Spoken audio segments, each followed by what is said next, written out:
नमस्कार, उत्तराखंड समाचार में आपका स्वागत है। मैं व्याख्या चंदोला। सबसे पहले मुख्य समाचार। स्वास्थ्य मंत्री ने दून अस्पताल के आपातकालीन विभाग में नवनिर्मित ऑपरेशन थिएटर, मेडिसिन आईसीयू और हाई एंड अल्ट्रासाउंड मशीन का किया उद्घाटन। कहा, राज्य में लगातार हो रहा है स्वास्थ्य सेवाओं का विस्तार।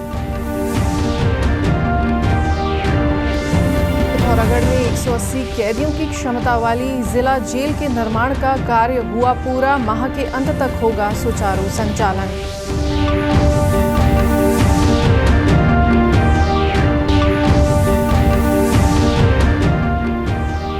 और देश भर के साथ ही उत्तराखंड में धूमधाम के साथ शारदीय नवरात्रि की शुरुआत।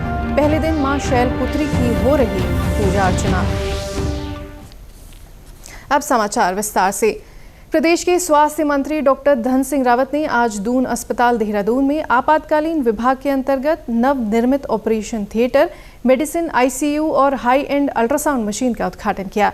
इस अवसर पर स्वास्थ्य मंत्री ने कहा कि राज्य में स्वास्थ्य सेवाओं का लगातार विस्तार किया जा रहा है। उन्होंने कहा कि दून अस्पताल में ऑपरेशन थिएटर शुरू होने से न्यूरो, सर्जरी, स्त्री रोग और ऑर्थो सहित अन्य बीमारियों के सरलता से ऑपरेशन हो सकेंगे, जिसका सर्वाधिक लाभ गंभीर रोगियों को मिलेगा। इसके अलावा अस्पताल में अब हर प्रकार के अल्ट्रासाउंड सहित ईईजी और ईसीजी की सुविधा भी मरीजों को मिलेगी। इसके बाद स्वास्थ्य मंत्री डॉक्टर धन सिंह रावत ने मेडिकल फैकल्टी और विभागीय अधिकारियों की बैठक ली। इस दौरान उन्होंने मेडिकल कॉलेज के तमाम बिंदुओं पर चर्चा कर अधिकारियों को जरूरी दिशा निर्देश दिए। जिला अस्पताल बागेश्वर में सुविधाओं का विस्तार हो गया है। अस्पताल में डायलिसिस के लिए बने नए भवन के अतिरिक्त बेडों का आज से संचालन शुरू कर दिया गया है। डायलिसिस बेड की कमी के कारण मरीजों को दिक्कतों का सामना करना पड़ रहा था।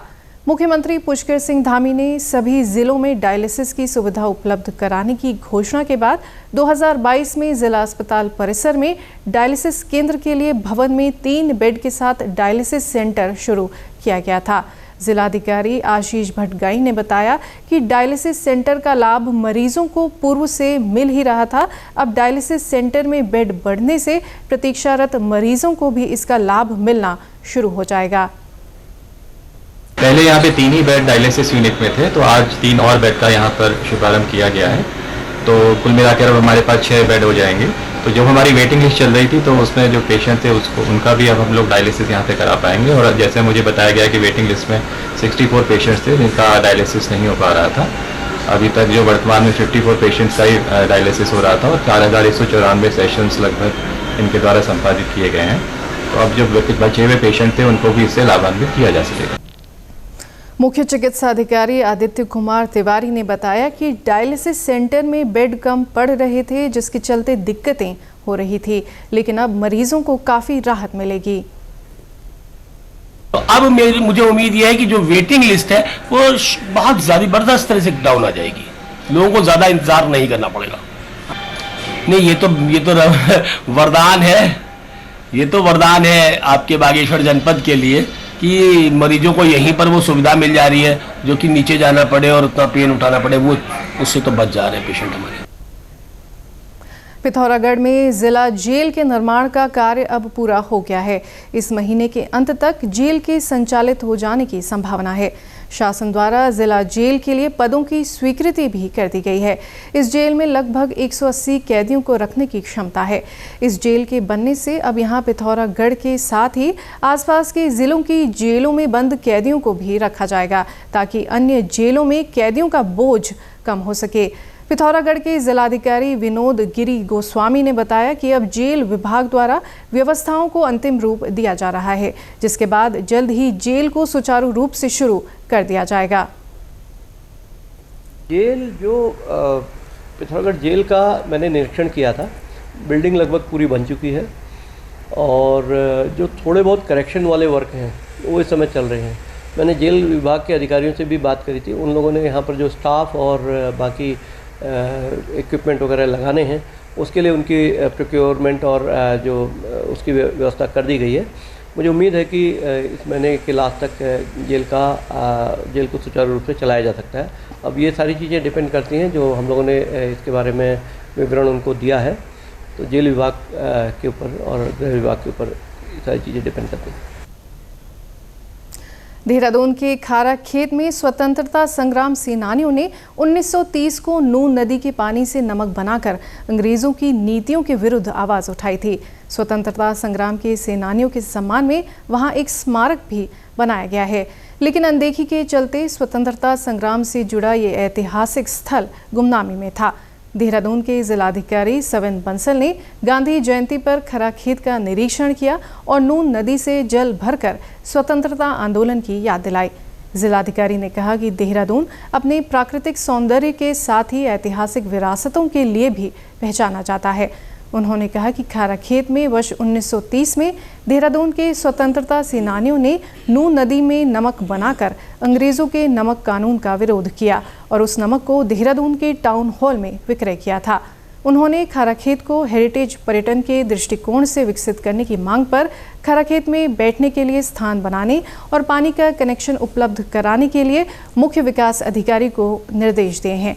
उन्होंने कहा कि प्रधानमंत्री और मुख्यमंत्री विकास के साथ साथ ऐतिहासिक और हेरिटेज स्थलों के साथ ही प्राकृतिक संसाधनों के संरक्षण व संवर्धन पर विशेष ध्यान दे रहे हैं। इस स्थान को भी हेरिटेज पर्यटन के तौर पर विकसित किया जाएगा। Lieutenant general Anind Sen Gupta GOC in C central command ने वरिष्ठ सेवारत अधिकारियों और पूर्व सैनिकों के साथ DSOI देहरादून से इंटीग्रेटेड हिमालयन मोटरसाइकिल रैली को हरी झंडी दिखाई। इस अभियान का उद्देश्य पर्यटन को बढ़ावा देना और रिवर्स माइग्रेशन को प्रोत्साहित करना है, जिससे सुरक्षा तंत्र को बढ़ाया जा सके। इस अभियान के तहत 12 दिन 22 बाइकर्स का ये अभियान देहरादून, हर्षिल, थागला पास, माणा पास, लापथल, रिमखिम और जोशीमठ से होते हुए करीब 1800 किलोमीटर से अधिक की दूरी तय करेगा। इस अभियान को गढ़वाल सेक्टर में वास्तविक नियंत्रण रेखा पर महत्वपूर्ण दर्रों को छूने वाला पहला अभियान होने की योग्यता मिल सकती है।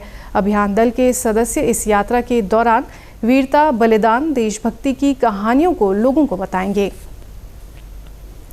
शारदीय नवरात्रि पर बागेश्वर के ऐतिहासिक नुमाइश खेत मैदान में बड़े हर्षोल्लास के साथ देवी व दुर्गा पूजा महोत्सव का भव्य शुभारंभ किया गया। इस दौरान नगर क्षेत्र में भव्य कलश यात्रा भी निकाली गई, जिसमें बड़ी संख्या में लोगों ने प्रतिभाग किया। महोत्सव का शुभारंभ विधायक पार्वती दास ने किया। इस अवसर पर उन्होंने कहा सभी को नवरात्रि की शुभकामनाएं देते हुए कहा कि सालों से ये महोत्सव लोगों की आस्था से जुड़ा हुआ है।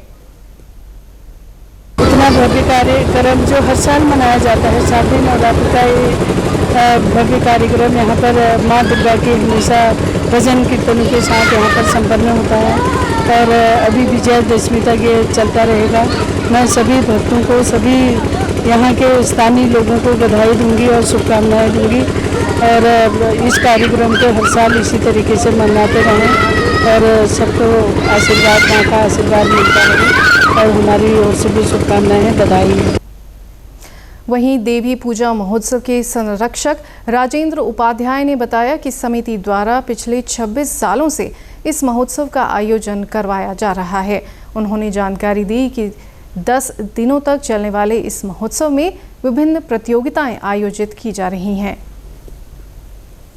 इसमें प्रतिदिन यहाँ पर गंगा जी की आरती होगी और 10 दिन तक, और फिर माता की आरती होगी सायंकाल, और बाहर डांडिया होगा और अष्टमी को भंडारे का आयोजन होगा और नवमी को यहाँ पर हवन के साथ कन्या पूजन किया जाएगा। और इसमें हमारे सभी साथियों का काफ़ी उत्साह है और इस वर्ष हमारा जो है ये 26वां वर्ष है। तो अगले बार हमारा जो है तीसरी नवदुर्गा यहाँ पर संपन्न की जाएगी। उसके लिए अभी से हम तैयारी में जुट गए हैं, जिस हेतु इस बार हमारे क्षेत्रीय विधायक जी ने जो है कमेटी को 2 लाख रुपए की धनराशि दी है, तो हम उनका भी कमेटी की ओर से आभार व्यक्त करते हैं। इसी के साथ अभी तक के समाचार समाप्त हुए। दूरदर्शन समाचारों से जुड़े रहें। मिलते हैं फिर शाम 6:30 बजे के बुलेटिन में। नमस्कार।